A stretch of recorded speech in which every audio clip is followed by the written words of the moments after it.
வெற்றி மாலை போட்டான் ஐயா கெட்டிக்கார ராசா முத்து போல கண்டான் அங்கே மொட்டு போல ரோசா சொந்தம் இங்கே வந்தாள்னு சொன்னாவன் லேசா காணாதத கண்டா அப்ப ஆனானையா பாசா என்னாச்சு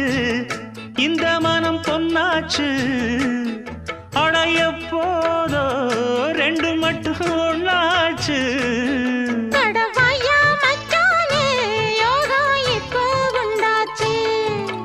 அடுக்கு மல்லி எடுத்து வந்து தொடுத்து வச்ச மாலை